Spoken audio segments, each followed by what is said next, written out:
Isang magandang umaga po sa bawat isa. Tayo pong lahat ay tumayo. Ating pong palakpakan, ating pong purihin, ating sambahin ang ating Diyos na buhay. Amen. Pwede po bang pakitignan po natin ang ating katabi? Pakingitian po. Pakisabi na ako'y nagagalak na ika'y aking muling makasama at makita. At ngayong umaga po, sabi po sa salita ng Diyos, napakaligaya at kahanga-hanga na ang magkakapatid ay sama-samang nagpupuri, sumasamba, nag-aalay ng awit sa ating Diyos na buhay. At yan po ang ating gagawin. Ise-celebrate po natin ang goodness, ang faithfulness ng Diyos sa buhay ng bawat isa sa atin. Ready na po ba tayo? Let's celebrate the goodness of Lord!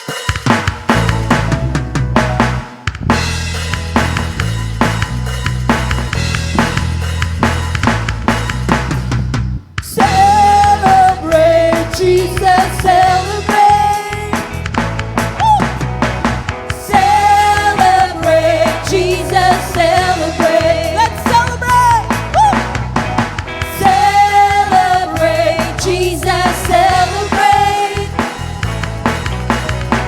Celebrate, Jesus, celebrate.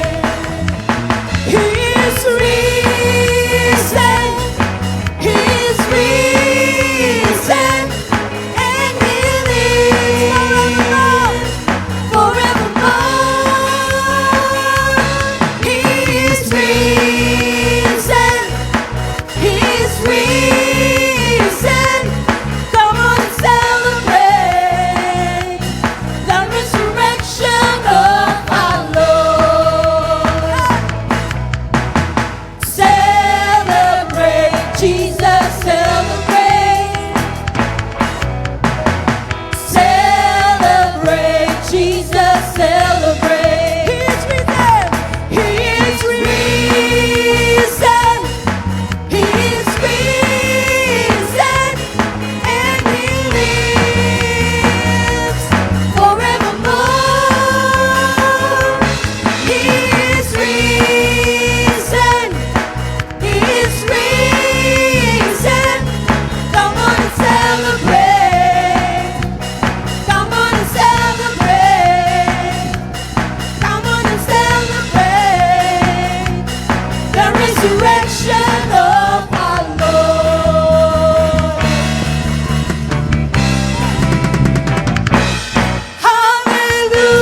Hallelujah. Jesus is alive. Jesus is alive. Death has lost its victory, and the grave has been denied. Oh, Jesus lives forever. He's alive. He's alive. Hallelujah. Jesus is alive. Jesus is alive. Death has lost its victory, and the grave has been denied. Oh, Jesus lives forever. He's alive. He's alive. He's the Alpha and Omega. The first and last is He. The curse of sin is broken. We have perfect liberty. Oh, the Lamb of God has risen. He's alive. He's alive. Hallelujah. Ha, ha. Jesus is alive.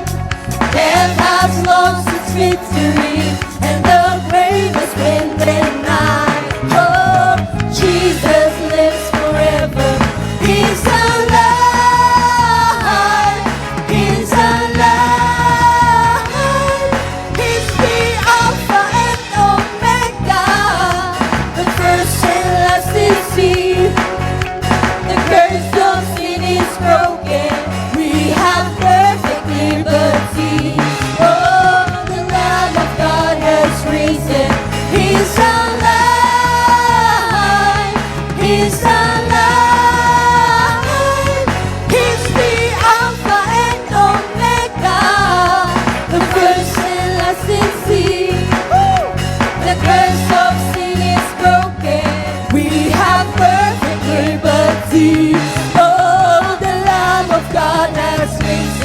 He's alive.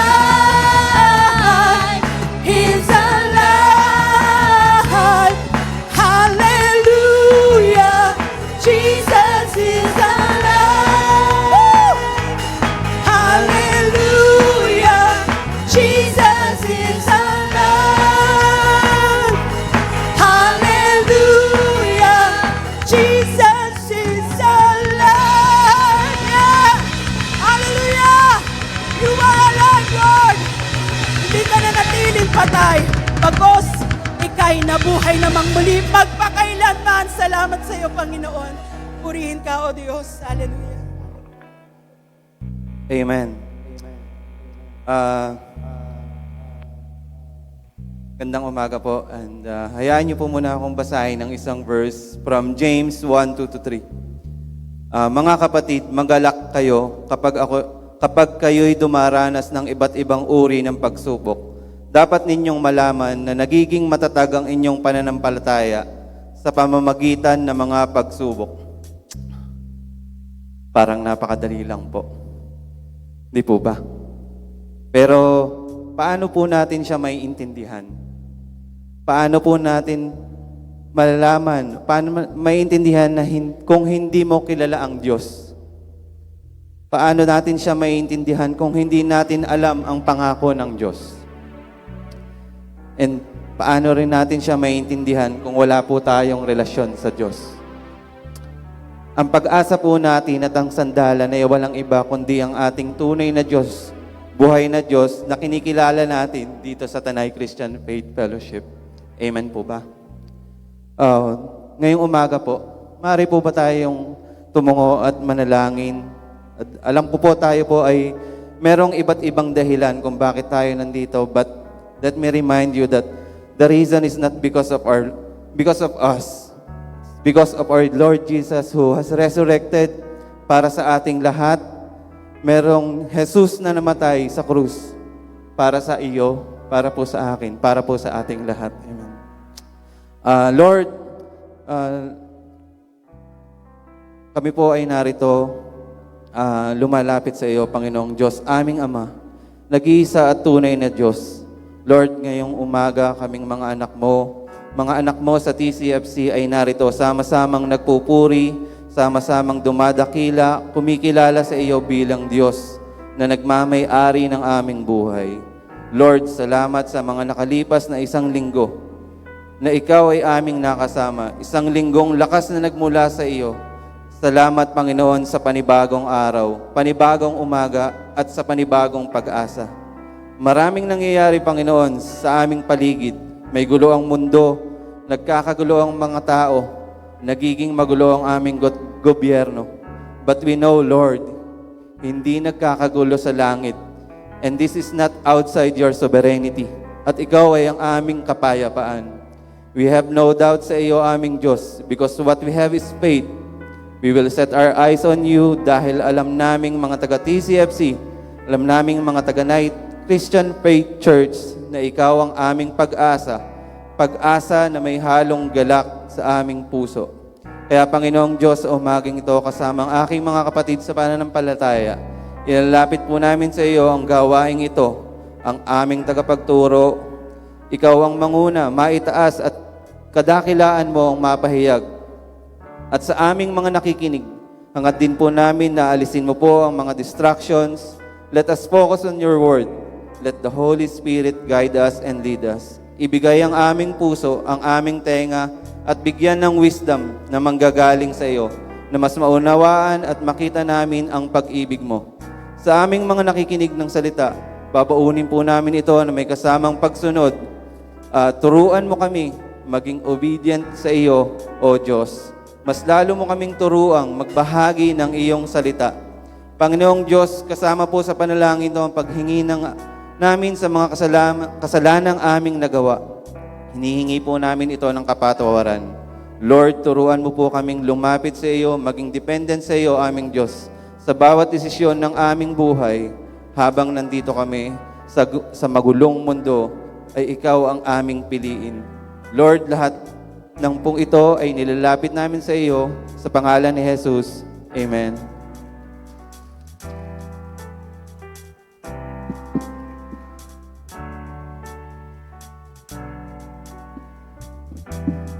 Ayan, magandang umaga po sa bawat isa sa atin ngayong umaga.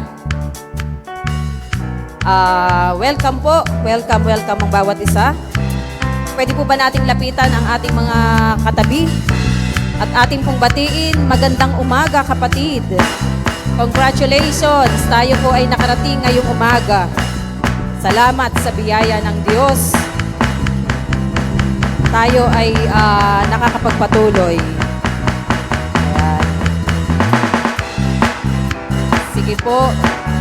At gayon din po sa ating mga nakatutok online, sa ating online streaming. Isang pagbati po mula sa Tanay Christian Faith Church. Ayan. Thank you, music team. Ayan. Welcome din po kay Maricel Bae. Nasaan po si Maricel Bae?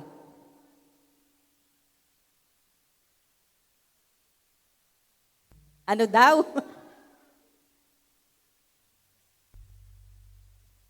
Ayun. Welcome dito sa church. Anyway, tayo po'y hinihilingan ko po ang bawat isa na manatiling nakatayo at tayo po'y sama-samang tutunghay sa salita ng Diyos na ngayon pong umaga ay ating pong pag-uusapan. Mula po sa unang Pedro, talatang 1, kabanatang 1, talatang 3 hanggang 4. Mula po ito sa New Filipino Version at saka New International Version. Ang sabi po dito, purihin ang Diyos at Ama ng ating Panginoong Hesukristo. Dahil sa laki ng habag sa atin ng Diyos, isinilang tayo sa isang buhay na pag-asa sa pamamagitan ng muling pagkabuhay ni Hesukristo. Praise be to the God and Father of our Lord Jesus Christ. In His great mercy, He has given us new birth into a living hope through the resurrection of Jesus Christ from the dead. And verse 4, at sa isang pamanang inilaan niya roon sa langit para sa inyo. Ito'y hindi mawawala, masisira o kukupas, and into an inheritance that can never perish, spoil, or fade, kept in heaven for you. Tayo po'y manalangin. Aming mahabaging Ama sa langit, salamat sa pribilehiyo na muling makarinig po ng iyong mga salita ngayong oras. Salamat sa buhay na pag-asa na mayroon kami sa pamamagitan ng aming Panginoong Hesus. Dalangin po namin na alisin mo ang takot at pangamba, panghihina ng loob sa aming mga puso at punuin kami ng kagalakan, pag-asa at pagtitiwala. Sa aming pong pag-aaral ng iyong mga salita, Holy Spirit, mangusap ka sa bawat isa sa amin. Sa pangalan ni Jesus, ito po'y aming panalangin. Amen. Yan. Maaari na pong maupo ang lahat. Quick announcement lamang po para po sa lahat ng ating newcomers, katulad po ni Maricel. Bue. Okay? So pagkatapos po nitong ating worship service ay inaanyahan ka po namin na pumunta doon sa ating evangelism room. Ayan. Ati Edith, Pastora Edith, ano po, i-guide ka ni Pastora Edith papunta doon sa evangelism room. At ganun din po sa lahat po na may mga concerns, meron kayong gustong ipag-pray, idulog sa Panginoon, pwede po, at meron kayong gustong nangangailangan kayo ng counseling, available din po yung ating counseling room. Ano po? So wag pong mahihiya na lumapit po sa ating mga ushers at i-guide po kayo papunta dun sa ating counseling room. Okay. So ngayon po ay patuloy pa rin nating pinag-uusapan ang ating theme for the month of May, the power of Christ's resurrection. So pinag-usapan na po natin nung nakaraan, unang linggo, victory over sin and death. The power of Christ's resurrection, victory over sin and death. Second Sunday, last week, pinag-usapan natin, Christ is risen, our faith made alive. At ngayon po, pag-uusapan natin, death defeated, life secured. Okay. So, meron po tayong 3 layunin para po sa ating pag-aaral ngayong umaga. Una, maunawaan ang buhay na pag-asa na mayroon ang mga mananampalataya sa pamamagitan ng muling pagkabuhay ni Hesukristo. Tayo po ba'y nananampalataya sa Panginoong Hesus? Taas nga po ang kamay ng lahat ng nananampalataya sa Panginoong Hesus. Ayan, thank you po. So ngayon pong umaga ay uunawain natin ano yung buhay na pag-asa na meron tayo. Next, unawain at makatiyak na sa pamamagitan ni Kristo, mayroon tayong buhay na walang hanggan at isang manang makalangit na iniingatan ng Diyos. At pangatlong layunin natin, matutong mamuhay araw-araw ng may pagtitiwala sa mga pangako ng Diyos maging sa panahon ng paghihirap at tiisin. Okay? So, marami pong tao ngayon sa kasalukuyang panahon ay naghahanap ng security, ng seguridad. Financial security, halimbawa.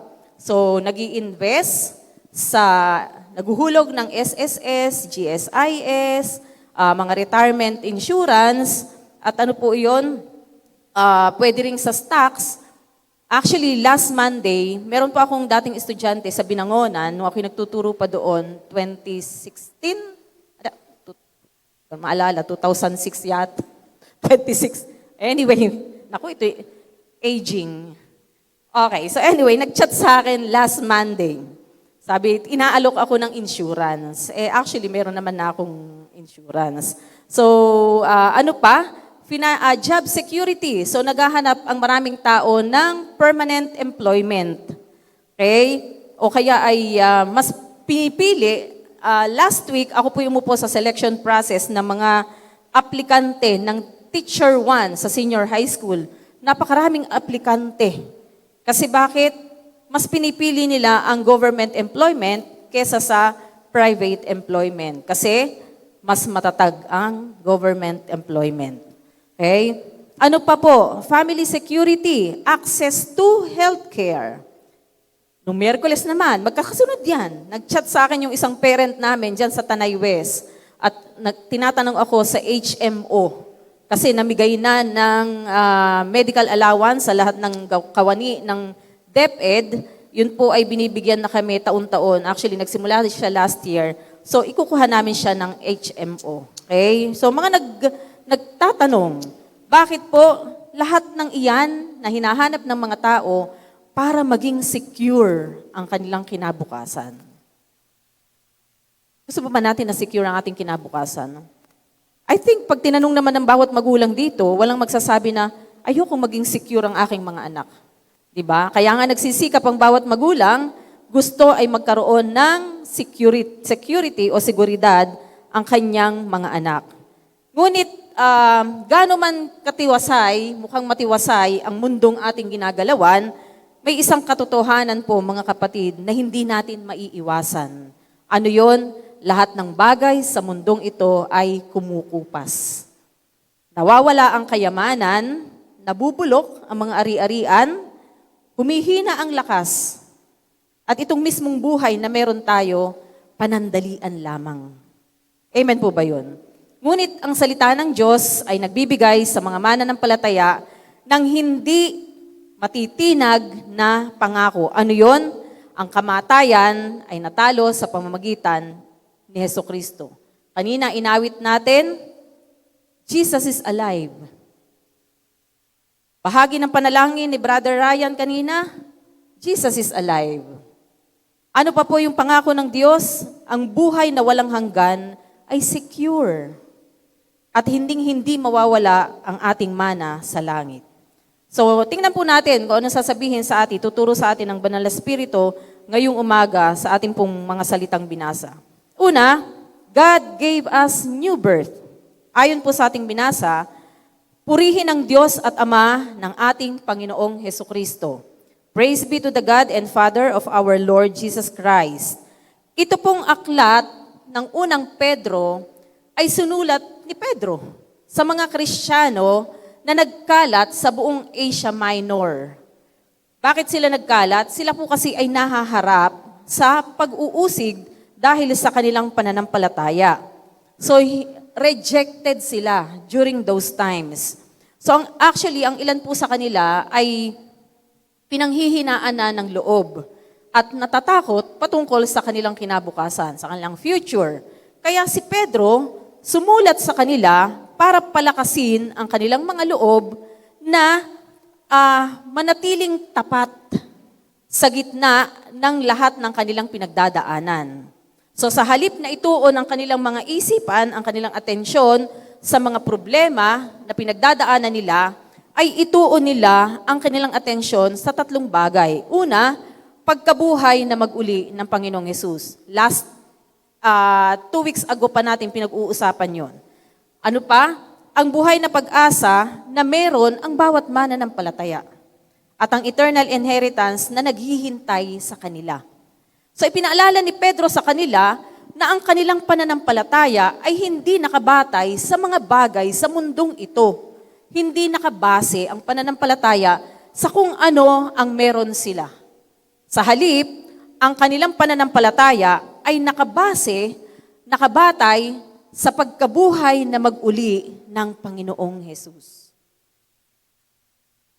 Tatlong bagay po ang makikita natin dyan sa bandang unahan ng verse 3. Si Pedro ay puno ng kagalakan at pasasalamat. Pagpupuri, ang sabi dyan sa bandang unahan, purihin. Purihin ang Diyos. So si Pedro ay napuno ng pagpupuri at pagpapasalamat. Bakit? Sa ginagawa ng Diyos sa mga mananampalataya.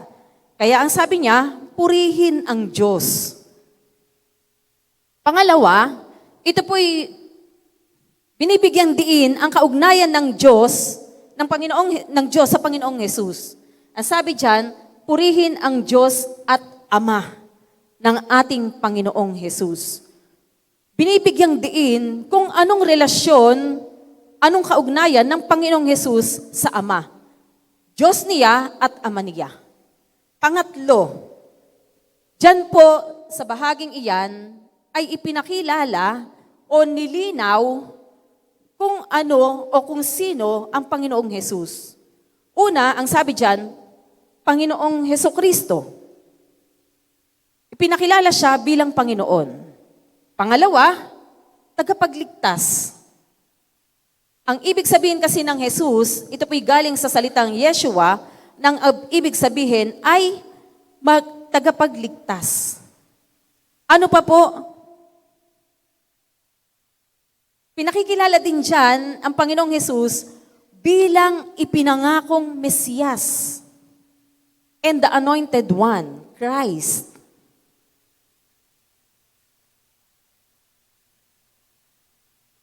Okay? So, tatlong bagay ang pinakikita doon sa bandang unahan.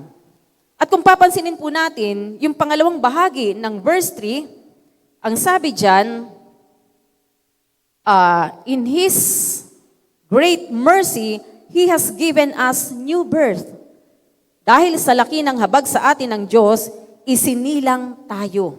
Kung papansinin po natin mga kapatid, ang source of new birth ay great mercy, hindi merit. Ano pong ibig sabihin mga kapatid?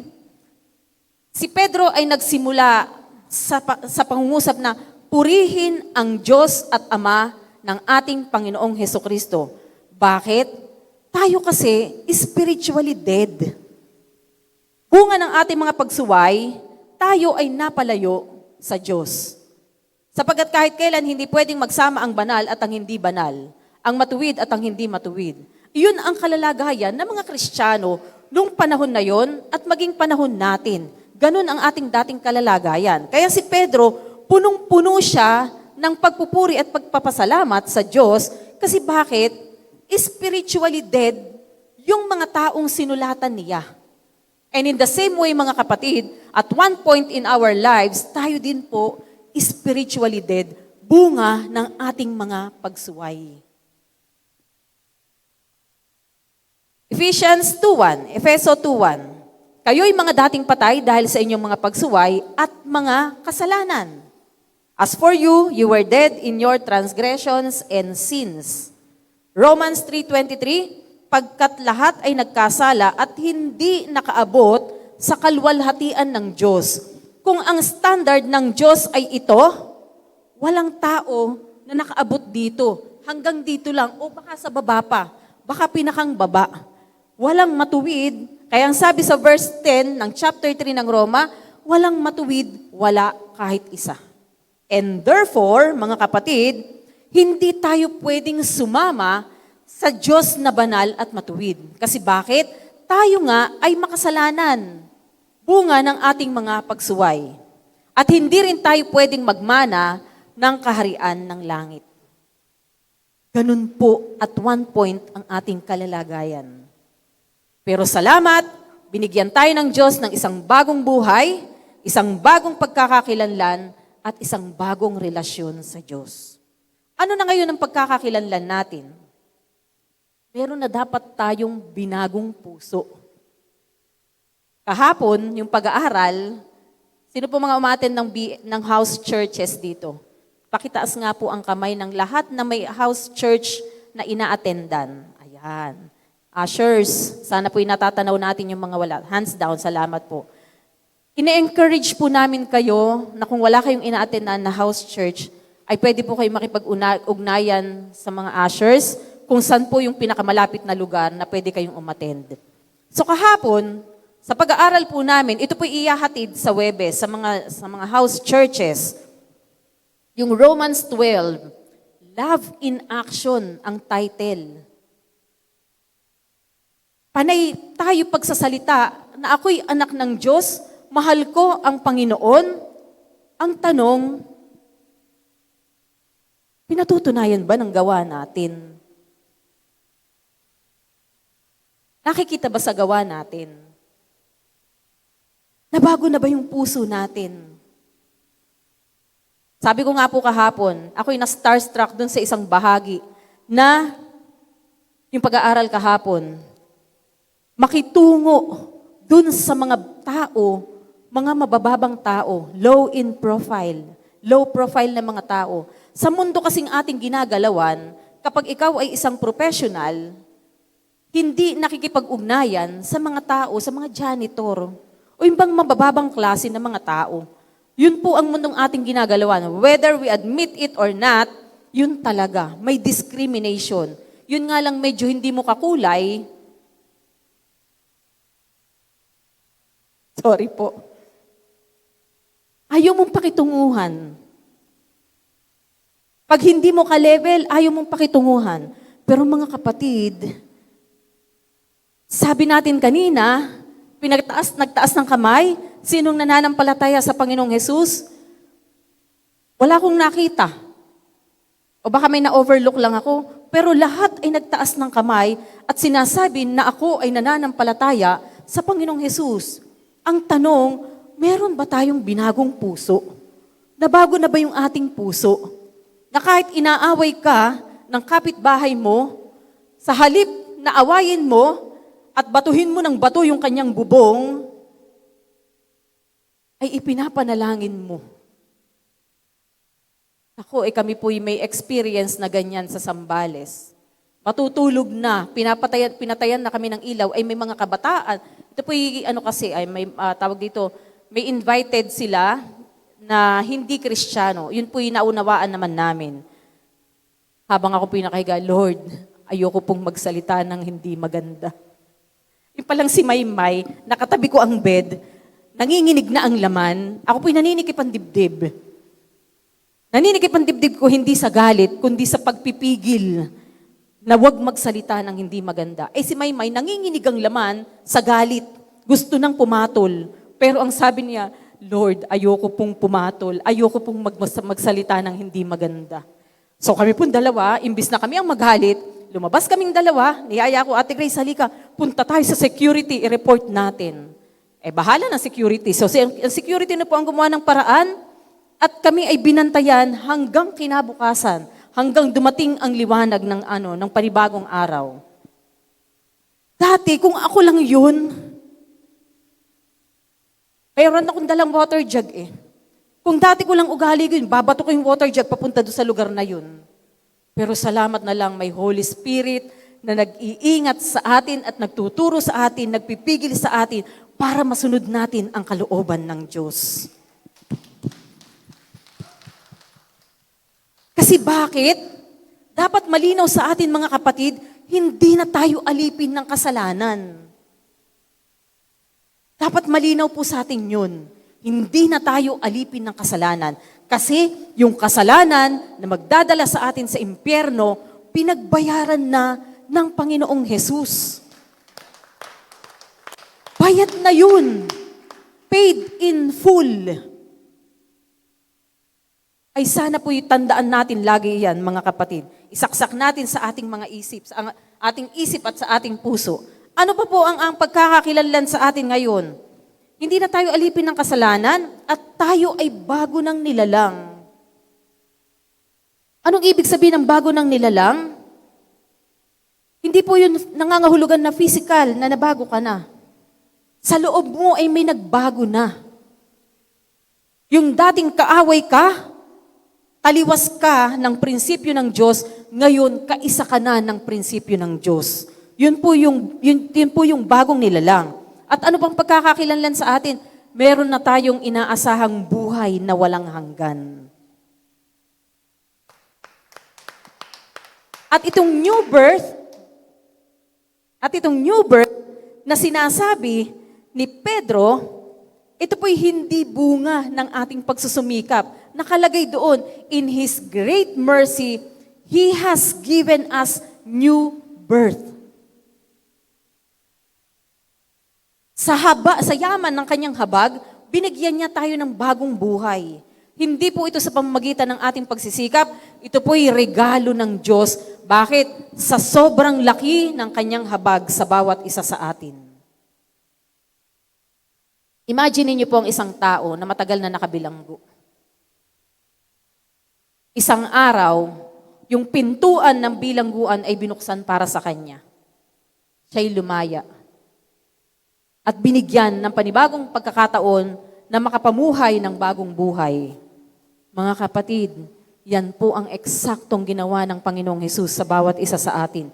Dati tayong bilanggo ng kasalanan, dati tayong bihag ng kasalanan, pero dahil sa kamatayan ng Panginoong Hesus at sa kanyang muling pagkabuhay, binigyan niya tayo ng kalayaan mula doon sa lahat ng ating mga kasalanan. At sana, yung isang tao, wala po akong nakita na lumaya mula sa bilangguan, kahit sa pelikula, kahit anong pelikula, o kahit siguro taong totoo, yung totoong buhay. Tanungin mo, lumaya ngayon, gusto mo pang bumalik uli sa bilangguan? Walang magsasabi, ay oo, gustong-gusto ko na doon. Wala pong ganun, mga kapatid. Ang isang tao na matino ang isip, na lumaya mula sa kanyang pagkakabilanggo sa matagal na panahon, hindi niya nagugustuhin na bumalik sa bilangguan. Mga kapatid, in the same way, tayo'y pinalaya na ng Diyos sa ating mga kasalanan. Huwag na baga nating balik-balikan yung ating mga kasalanan. Wala ng Kristo na mamamatay pa uli para magbayad ng ating mga kasalanan.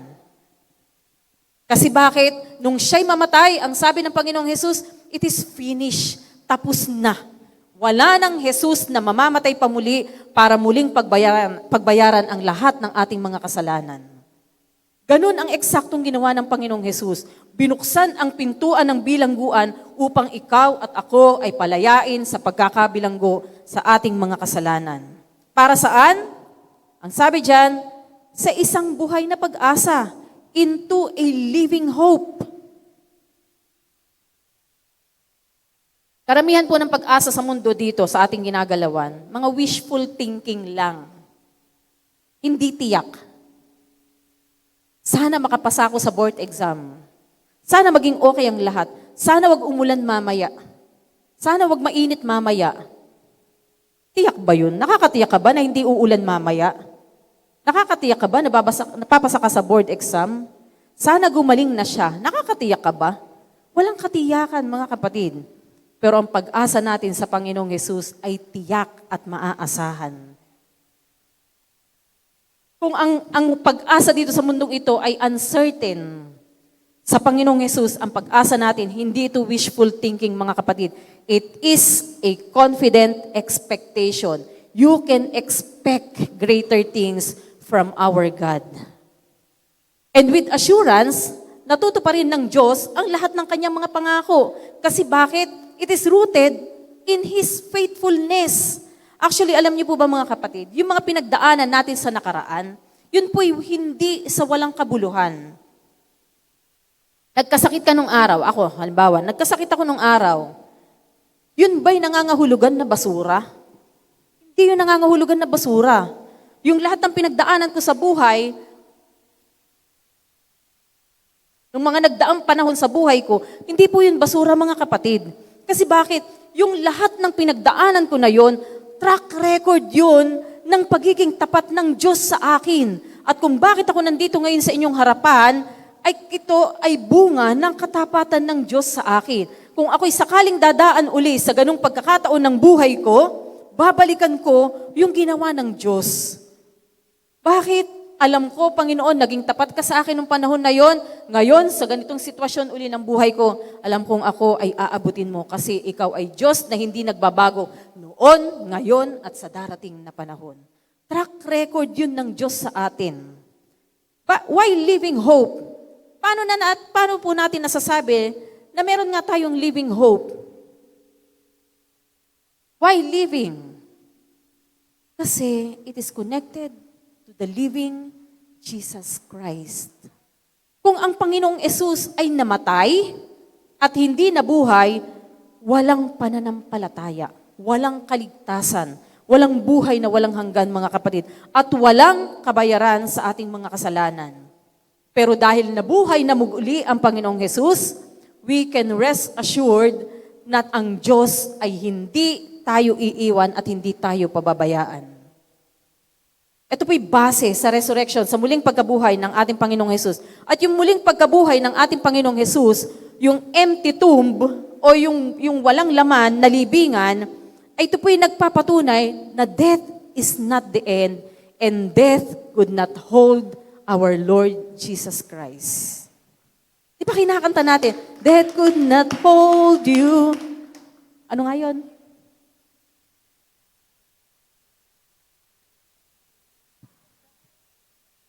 Ang empty tomb, mga kapatid, ay patunay that death could not hold our Lord Jesus Christ. At ito rin ang ating pag-asa, mga kapatid, na namatay ang Panginoong Hesus at siya'y nabuhay at kailanman ay hindi na namatay, ito rin ang pag-asa natin na kung sakaling tayo'y mamatay, tayo ay muling bubuhayin at kakasamahin ng Diyos sa buhay na walang hanggan. Secure yun, mga kapatid. Eternal life is real. 1 Corinthians 15:19. At kung sa buhay lang na ito ang pag-asa natin kay Kristo, tayo na ang pinakakawawa sa lahat ng tao. If only for this life we have hope in Christ, we are to be pitied more than all men. Pagkatapos ng isang malakas na bagyo, isang buong gabi. May mga pagkakataon na gano'n, di ba? Ngayon, malapit na naman ang tag-ulan. Kahapon, umulan na, Kahit bumagyo ng magdamag at mawalan ng kuryente, magdulot ng kadiliman, nakatitiyak tayo, kinabukasan, muling sisikat ang panibagong araw. Mga kapatid, ang sunrise ng bawat mananampalataya ay ang muling pagkabuhay ng ating Panginoong Yesus. So ano ang dapat nating tingnan ngayon? Ano ang dapat nating maging tugon? Chill lang tayo. Relax lang tayo. Nakatitiyak tayo na hindi tayo iiwanan ng ating Panginoon. At ang tagumpay ni Kristo ay garantiya na ang pag-asa natin sa gitna ng paghihirap at tiisin ay malalagpasan natin. This is our living hope. Mga bilang 23:19, ang Diyos ay hindi tulad ng tao na nagsisinungaling o tulad ng anak ng taong pabago-bago ng isipan. Nagsasalita ba siya ngunit di ginagawa o nangangako ba siya ngunit di tinutupad? Maraming mga tao nangangako, bibigyan ka ng pangako, pero pag ikay nangako, napako na. Pero mga kapatid, ang Panginoon nating Diyos, ang Panginoong Hesukristo, lahat ng sinabi niya, hindi siya nagtatalusira sa kanyang mga pangako. Makatitiyak tayo at makakaasa tayo na ang binitiwang salita ng ating Panginoong Hesus ay mangyayari at magaganap. Pangatlo, the resurrection defeated death. Sabi sa bandang dulo, sa pamamagitan ng muling pagkabuhay ni Hesukristo, through the resurrection of Jesus Christ from the dead. Yung pong muling pagkabuhay ng Panginoong Hesus, ito yung pundasyon ng ating pag-asa. Kung ang Panginoong Hesus ay nanatiling patay sa libingan,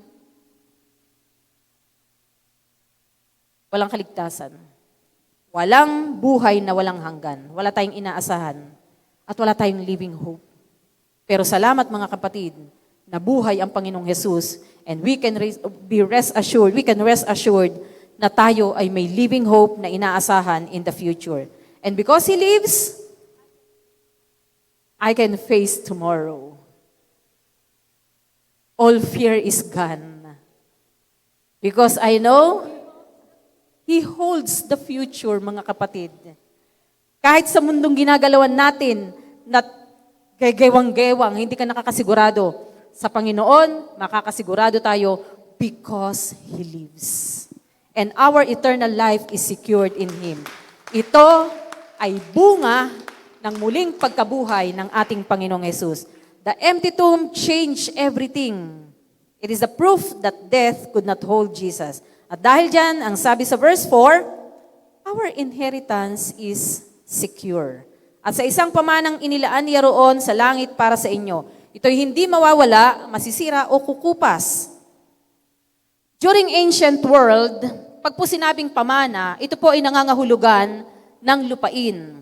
Pero ang lupain ay pwedeng maagaw ng mga kalaban o ng isang hukbo. Pwede rin siyang masira, bunga ng tagtuyot. Kaya kita ninyo dito, huwag na tayong lumayo, dito nga lang sa atin, pag summer lalo sa Central Luzon, sa Region 3, makikita natin na tuyot talaga yung kalupaan doon.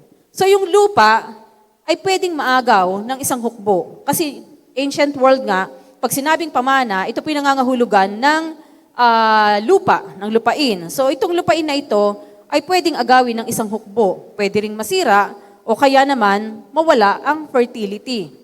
Pero ang sabi ni Pedro, ang iyong tunay na pag-aari ay nasa isang jurisdiction kung saan hindi ito maaabot ng kaaway. Pinoprotektuhan, ng Diyos mismo, mga kapatid. Hindi maaagaw sa atin iyon. Ang Diyos mismo ang nag-iingat para sa atin. Lahat ng bagay sa mundo, kalaunan ay lumilipas.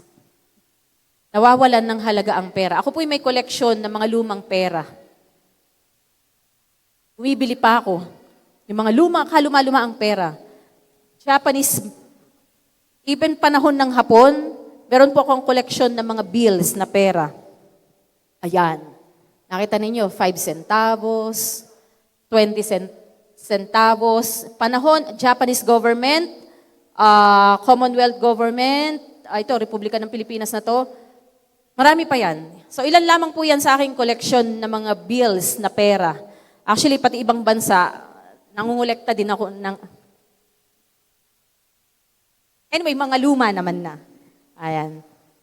Yan po mga pera na yan, totoong pera yan, mga kapatid. Binili ko pa yan, mahalang bili ko dyan. Bumibili ko sa World Trade Center ng mga lumang pera. Hindi. Ayoko. Pamana daw. Tapos kagabi, nagbubuklat ako, meron pala akong 1,000 bill doon. Meron pa akong isang lapad. Sina Michelle Pastor Rolly, nung pong nagpunta yan ng Japan, si Umpeng, binigyan ako ng isang lapad ni Michelle. Hanggang ngayon, hindi ko ginagastos. Nandun sa aking koleksyon. Ayan po. Pag po yan ibinayad ko ngayon sa tindahan, sasampalin ako ng tindera. Kasi bakit? Wala na siyang halaga. Nung panahon na yan, na iyan ang ginagamit na currency, mahalaga yan. Pero sa panahon natin ngayon, wala na. Hindi na siya applicable sa panahon natin ngayon. So lahat po ng bagay sa mundong ating ginagalawan, kalaunan ay kumukupas.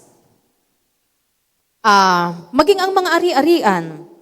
Ako po may isang napanood na kinover ni Cara David. Tiningnan niya yung mga lighthouse sa Pilipinas. So isa po sa mga lighthouse ay na napuntahan niya, ayan. Ayan. Paki-next slide nga please. Ayan, sa Faro de Punta Capones, sa Zambales tong Capones. Ayan. So yun po yung original niyan. Pero pagkaraan ito po ay mahigit 100 taon na. Century. Pinuntahan ni Cara David. Nung sinilip niya, ito nang itsura ngayon. Bulok-bulok na. At parang hindi na siya kayang i-repair, i-refurbish. Ano pa po? So kumupas na yung dating lighthouse sa Zambales, kumupas na. Ano pa? Maging ang kagandahan natin, lumilipas din, kumukupas din.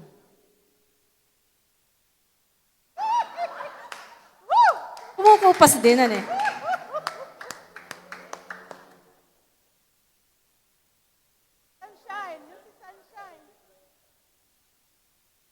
Ay, wala. Walang filter yan. Lumilipas din, maging ang ating kagandahan. At yung dating katawang, at yung ating dating katawang, oy, talagang, at yung ating dating katawang Barbie, naging katawang Barney na. O kaya, ano daw, ang sabi ni Pastor Ray, katawang Barbie, katawang barbecue. Lumilipas. Ano pa? Mga earthly successes natin, mga kapatid, lumilipas din yun. Naging matagumpay ka dito. Nung nakaraan, nag-check ako ng aking mga tinanggap na mga certificates. Wala na. Actually, sa amin po sa DepEd, for 3 years lang yung certificates na. One time mo lang siyang gagamitin. Nagpakahirap-hirap ka ng ilang buwan para makamit mo yun o nag-aral ka. Ayan, graduate ako ng Thames International. Wala na. Anong kaiba nun? Anong nangyari sa akin? Ako pa rin naman to. Anong ibig ko sabihin, mga kapatid? Lahat ng meron tayo sa mundong ibabaw, dadating ang panahon, lilipas ang lahat ng yan. Pero ang sabi ni Pedro, 3 salitang Griego po ang ginamit niya dun sa pamana na naghihintay sa atin. Incorruptible, imperishable. Ang ibig sabihin, hindi ito masisira. Kahit ng panahon o kahit ng digmaan o kahit ng gera, hindi ito masisira. Pangalawang ginamit ni Pedro, undefiled.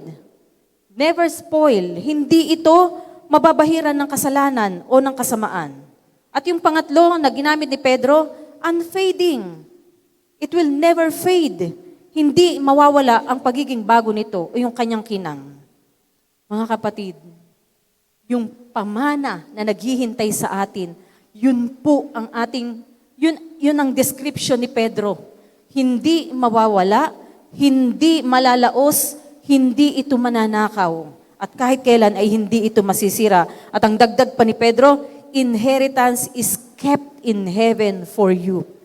Iniingatan ng Diyos mismo yung pamana na naghihintay sa atin.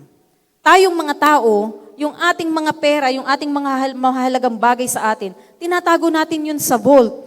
Di ba? Lalagyan natin ng lock para hindi makuha ng kahit na sino man. Pero kahit ang pinakamagaling, ang pinakamatatag, ang pinakamagandang vault at pinakamamahaling vault, mga kapatid, dadating ang panahon, mawawala din ang lahat ng yan. Pero yung pamana, yung treasure na naghihintay sa atin, it is protected by the one who is the most powerful. Walang iba kundi ang ating Diyos. What God secures, it can never spoil and cannot be stolen. So ano ngayon ang dapat nating maging tugon, mga kapatid? Matapos nating maunawaan yan, ano ang dapat nating maging tugon? Because death is defeated and life is secured, una, let us live with hope. Huwag nating hayaan na yung bagang ating mga takot at mga nangyayari sa mundo natin ay mag-control sa ating mga buhay. Romans 8:18, napatunayan ko ang pagtitiis sa panahong ito ay baliwala kung ihahambing sa kalwalati ang mahahayag sa atin.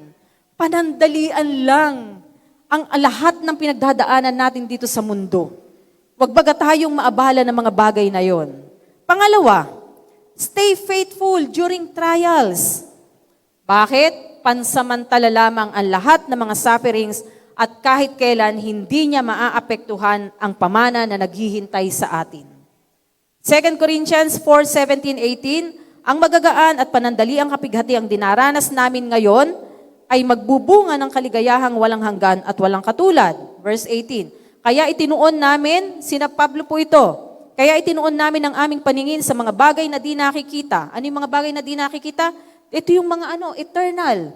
Hindi sa mga bagay na nakikita, pagkat ang nakikita ay panandalian lamang, ngunit ang mga di nakikita ay pang walang hanggan. Ano yung nakikita natin? Yung kayamanan dito, yung pera natin dito, yung karir natin dito, lahat yan mga kapatid, panandalian lamang yan. Ang sabi ni Pedro, ituon natin ang ating paningin doon sa mga bagay. Sila, itinuon nila ang kanilang paningin doon sa mga bagay na di nakikita. Kasi bakit? Yun ang magtatagal habang panahon.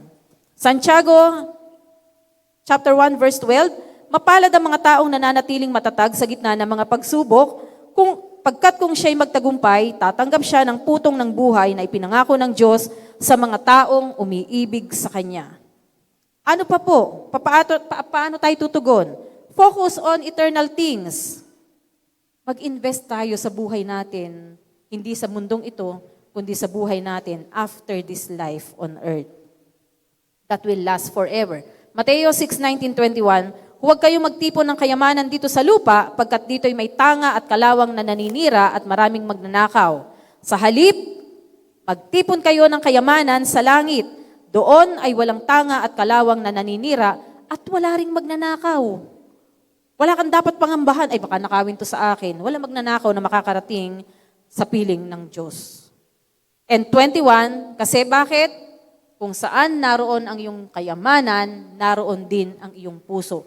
Kung ang kayamanan mo, na kinikilala mo, tinuturing mong kayamanan, ay yung mga bagay na meron ka dito sa lupa, nandoon ang iyong atensyon, nandoon ang iyong puso.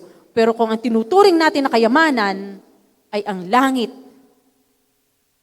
nandoon nakatuon ang ating atensyon. And, pang-apat, share the gospel boldly. Bakit? Kailangan din ng mga tao sa paligid natin na marinig at magkaroon din sila ng living hope.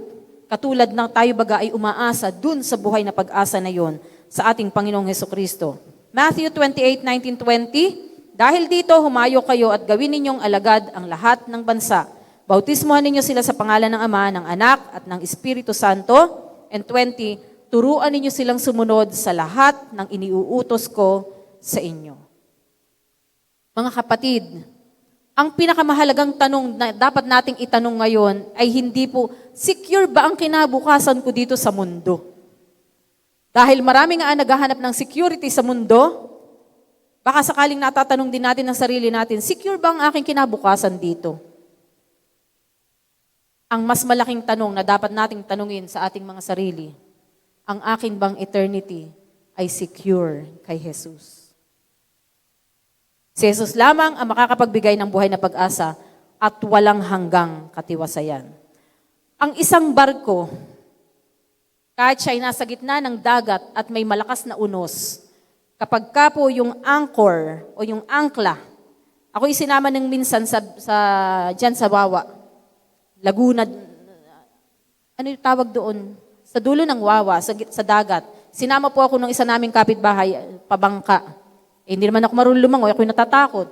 So, pagdating po sa kalagitnaan ng dagat, naghulog ng angkla. Galaw ng galaw yung bangka na sinasakyan namin dahil sa alon. Pero napapansin ko, hindi kami gumagalaw. Kasi bakit? Sabi nung nagsama sa akin, mangingisda yun eh, sabi niya, alam mo, Ate Grace, habang yung angkla habang gumagalaw ang alon, ang tubig sa dagat, yung angkla na inihulog, yun ay bumabaon ng bumabaon.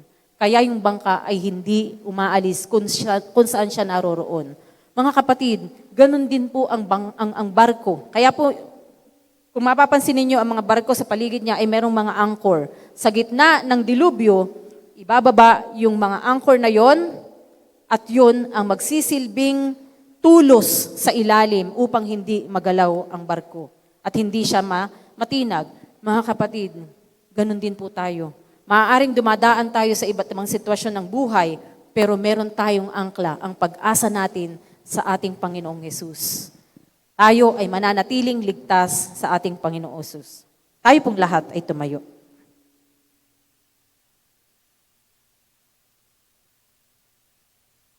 Diyos amang makapangyarihan, salamat sa buhay na pag-asa na mayroon kami sa pamagitan ng muling pagkabuhay ng aming Panginoong Hesus. Salamat sa pagtiyak ng aming walang hanggang mana at pagbibigay sa amin ng tagumpay laban sa kamatayan. Hindi po ito sa pamamagitan ng aming mga pagsisikap, Panginoon, kundi katulad ng sabi sa iyong mga salita, in your great mercy, you have given us new birth. Salamat, Panginoon, sapagkat napakadakila, napakayaman, napakalawak ng kahabagan mo sa bawat isa sa amin. Kung kaya kami ngayon ay merong buhay na pag-asa na isang araw kami ay pupunta dyan sa lugar kung saan ikaw ay naroroon. Sapagkat yan naman ang sabi mo, ang pangako mo, matapos mo kami ipaghanda ng lugar dyan sa iyong kaharian, sa bahay ng iyong Ama, ng aming Diyos Ama, Lord, ikaw ay muling babalik upang kami ay sunduin. Salamat, O Diyos. Yan po ay aming pinanghahawakan at kami ay nakatitiyak na hindi ka magtatalusira sa iyong mga pangako. Kaya ngayon, Panginoon, habang kami naman ay nandito sa mundong ibabaw, na dumadaan kami ng iba't ibang mga kaguluhan, iba't ibang sitwasyon, iba't ibang mga bagay na nagdudulot sa amin ng kahinaan, panghihina ng loob, Panginoon. Kami ay nananatiling panatag pa rin sapagkat meron kaming buhay na pag-asa, bunga ng muling pagkabuhay ng aming Panginoong Hesus. Salamat, O Diyos. Patuloy mo po kaming tulungang maging mapagtiwala sa iyo, lalo na sa panahon ng mga uncertainties, na mga sufferings, O Diyos. Palakasin mo po ang aming pananampalataya at tulungan na mamuhay ng may tapang, may pag-asa at pinipili ka araw-araw, O Diyos. Salamat, Panginoon. Gamitin mo ang bawat isa sa amin upang ibahagi ang iyong mabuting balita sa mga tao na nakapaligid sa amin upang sila man, Panginoon, ay magkaroon din ng buhay na pag-asa. Isang araw, kami ay susunduin mo, O Diyos, at isasama mo sa buhay na walang hanggan. Salamat sa iyo po ang lahat ng papurit, pasasalamat, Panginoon, sa pangalan po ni Jesus. Amen. Kaya po ngayong umaga, let us lift our voice. Let us lift our praise and worship to our Redeemer, our Savior, our friend, our King, our Jesus. Tayo po'y umabot ng pangamba sa ating Panginoon. We worship you, our Lord.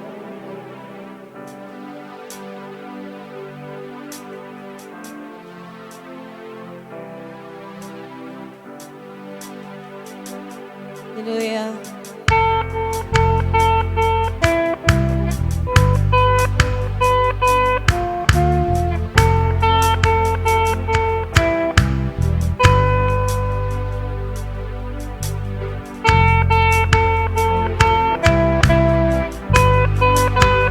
We worship you, our Lord, our Jesus. Let's sing, church. You were always fighting for us, heaven's angels all around. My delight is found in knowing that you wear the victor's crown. You're my help and my defender. You're my savior and my friend. By your grace I live and breathe to worship you. At the mention of your greatness, in your name I will bow down. In your presence fear is silence, for you win the victor's crown. Let your glory fill this temple, let your power overflow. By your grace I live and breathe to worship you. Sing hallelujah, hallelujah.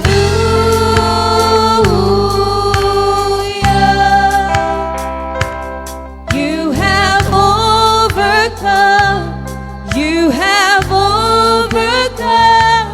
Hallelujah.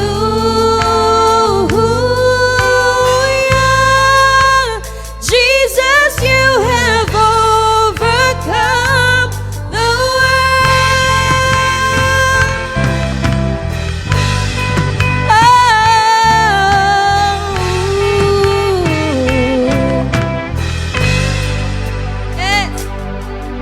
You were ever interceding as the lost become the found. Yes, you can never be defeated, for you wear the victor's crown. You are Jesus the Messiah.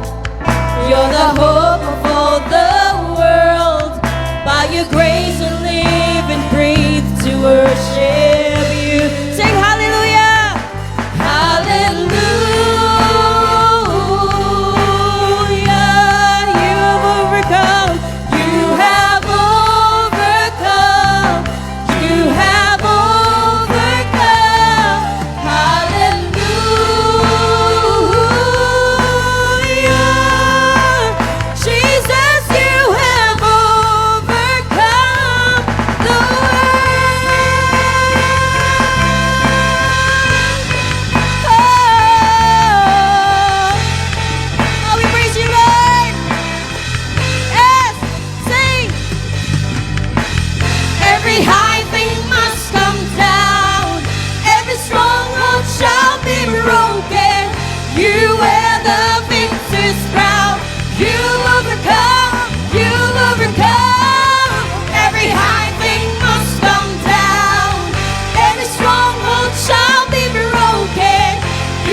Tayo po ngayon ay dadako sa ating pagkakaloob sa ating Panginoon.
Ito pong awit na Victor's Crown.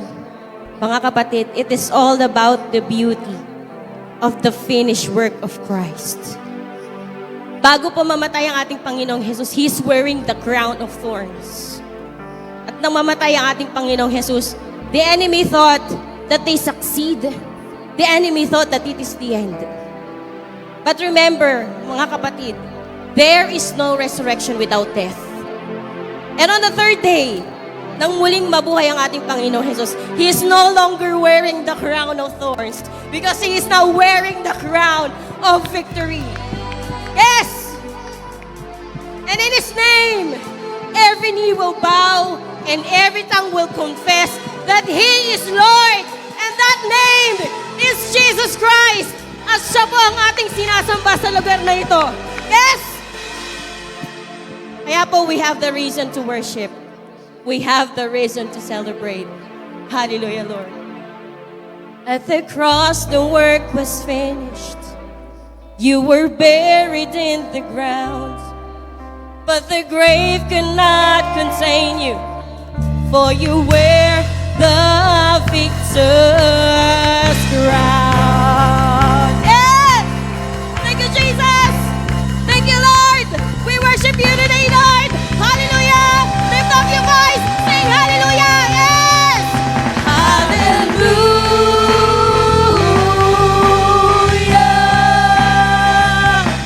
You have overcome! You have overcome! Hallelujah!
Tayo po ay dadako na sa isang mahalagang bahagi po ng gawain ng Diyos ngayong umaga, ang pakikisalo sa Kanyang banal na pag.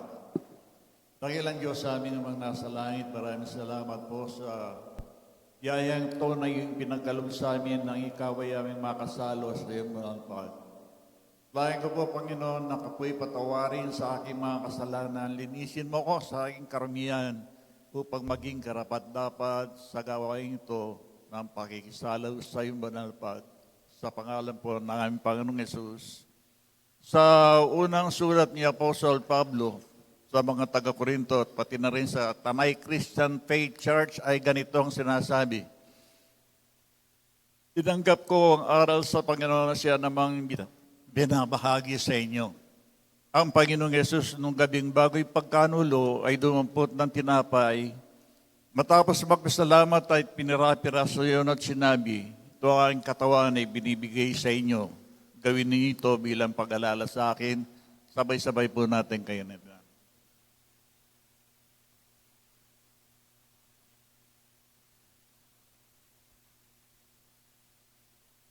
Gayon din naman matapos magapunan ay kinuha ang saro at sinabi, ito ang saro ng bagong tipan sa aking dugo.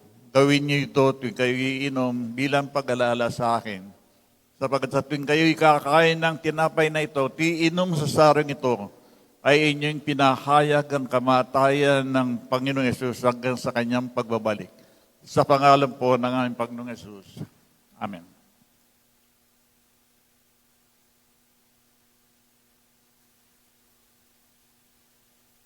Salamat po Diyos sa saganang biyayang ito na yung pinagkaloob sa amin. Ay kay makasalo namin sa iyong banal na pag. Dalayan po Panginoon ay pong pagpalain ng bawat isa na naging nabahagi ng gawain ito sa pangalan po ng aming Panginoong Yesus. Amen.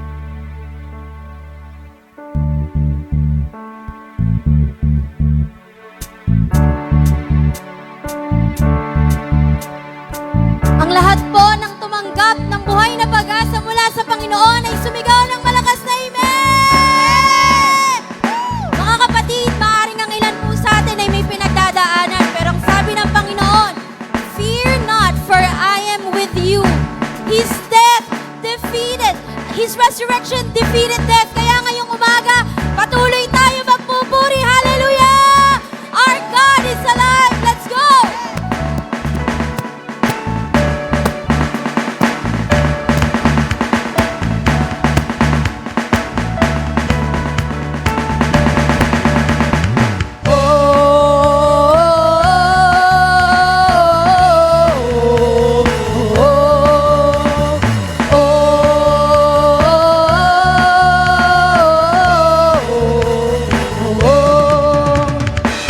Open the eyes, Lord, we want to see you. Open the hearts, Lord, we want to know you. Open the ears, Lord, we need to hear you. Jesus, be revealed. Jesus, be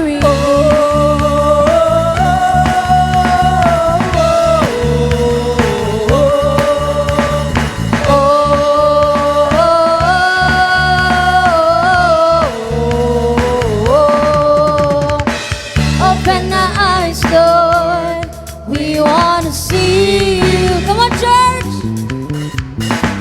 Open our hearts, Lord, we want to know. Open our ears.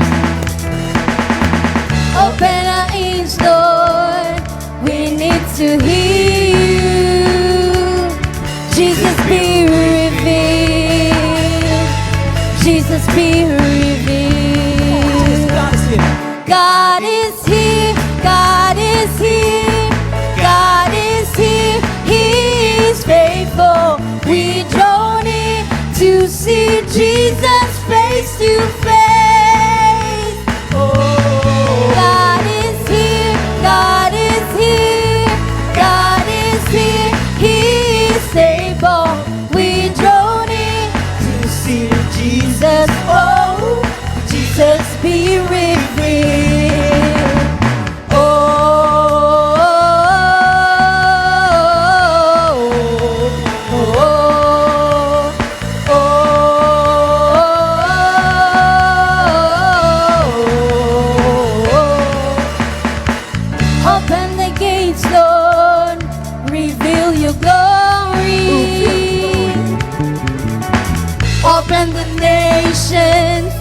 establish your kingdom. Open the heavens, open the heavens, pour out the Spirit. Jesus be revealed, Jesus be revealed. God is here, God is here, God is here, He is faithful. We journey to see Jesus face to face. Oh, God is here, God is here, God is here, He is able. We journey to see Jesus. Oh, Jesus be revealed.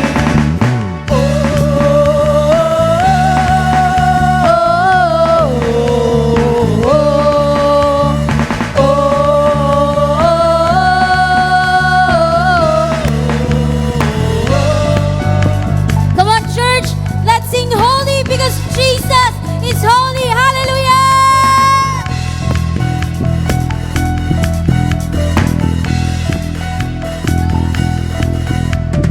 Holy, we cry, holy, hallelujah, God is here. Holy, we cry, holy, hallelujah, God is here. Holy, we cry, holy, hallelujah, God is here. Let's sing holy, holy, we cry, holy, hallelujah, God is here. Come on! God is here, God is here, God is here, He is faithful. We journey to see Jesus face to face. Oh, God is here, God is here, God is here, He is able. We journey to see Jesus. Oh, Jesus be revealed. Hey!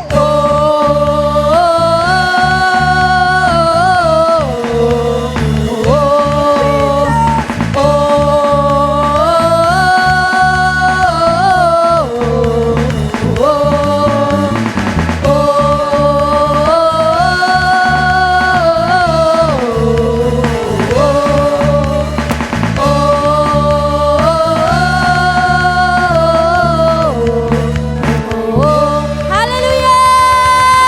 Thank you, Lord. Praise you, Lord. Good morning, good morning. Mari po munang maupo ang lahat for further announcement. So marami po tayong nilo-launch ngayon. First, unahin po natin ang meron po tayong bagong room sa taas na bagong ginawa, inayos. Meron po tayong evangelism room.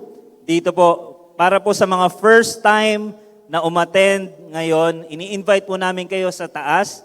Meron po tayong snacks doon and we're gonna share to you the gospel. Mabilis lang po ito. Pwede po kayong pumunta doon sa taas and welcome po kayo.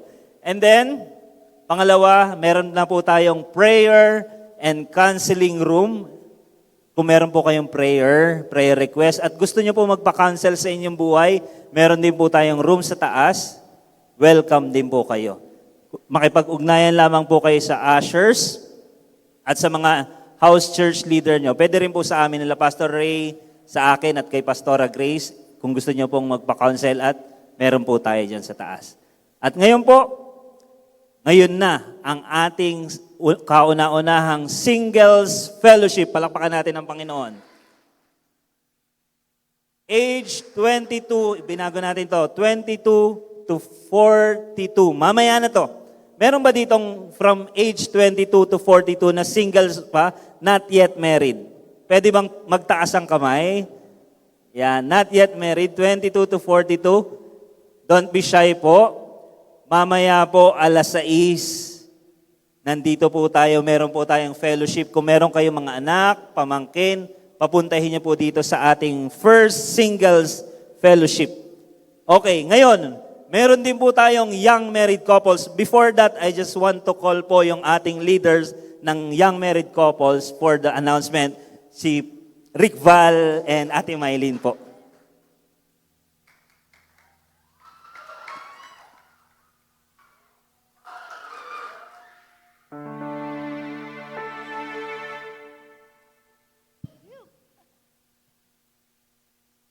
Kiss ba?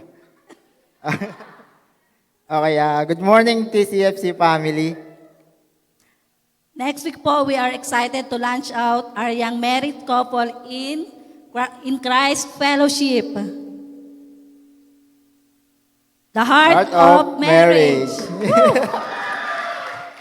Kinikilig ako. Merge, ang kasalay ubod ng ganda. Yes. Pero, ubod po ito ng ganda, pero, alam natin na may mga challenges. Tama po ba? Meron ding adjustment Misunderstanding. at maraming learning moments.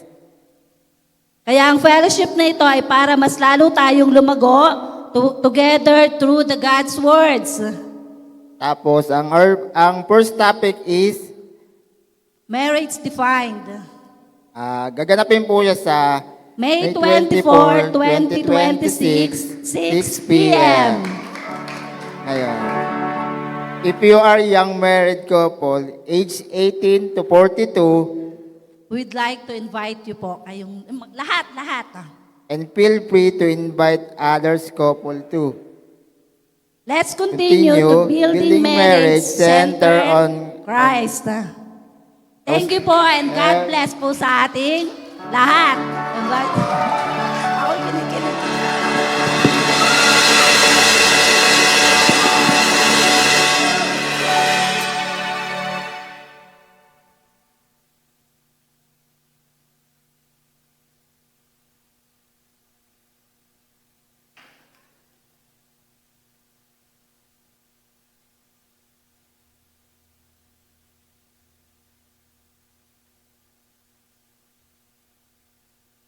Tayong lahat ay tumayo.